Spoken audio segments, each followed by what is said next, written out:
obligat, efectivament, a preguntar a Barcelona Televisió què és el que estava passant allà.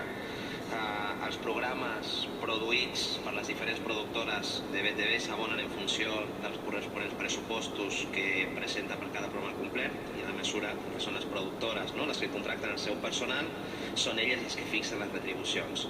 En el cas d'aquest programa Pla B, el que constava era que en un judici celebrat en aquest mes d'octubre havia quedat acreditat que les retribucions que liquidava la productora estaven per sobre de les normes col·lectives del sector, però el que és cert és que arran a la pregunta de la CUP es va demanar a Informació i Comunicació de Barcelona que investigués aquesta qüestió. Fins ara no hi havia cap indici ni constància directa que s'hagin produït desviacions dels pressupostos, però sí, ja dic que hem sol·licitat conèixer tota la informació pertinent a l'antena local. Per què? Perquè ho podem fer perquè l'Informació i Comunicació de Barcelona sempre reserva el dret de sol·licitar a les productores contractades qualsevol comprovant de despesa que afecti el pressupost afectat en el contracte.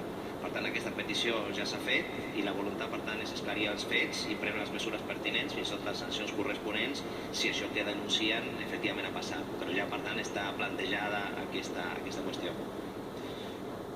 Sí, en relació, lligat a casos d'aquest estil que tu mateix vas comentar sobre Barcelona Regional, vas mencionar literalment aquestes descobertes han estat possibles gràcies a la col·laboració de moltíssims treballadors i treballadores de la casa que han actuat de manera valenta.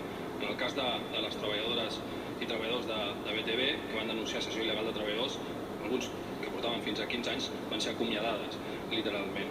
Tenint en compte aquesta situació, aquest govern serà proactiu per aconseguir la seva readmissió i la fiscalització dels comptes de BTV en relació a tots els programes que fins al moment han mantingut subcontractats?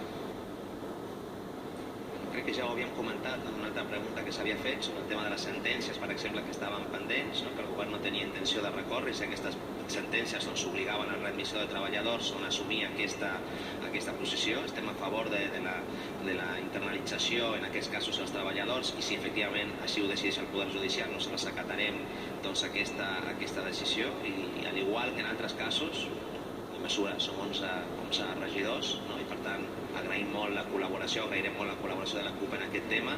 Tot el que es pugui fer per revertir aquestes situacions i per detectar situacions de frau en la contractació, comptarem amb el govern. Gràcies. Doncs donem per finalitzada la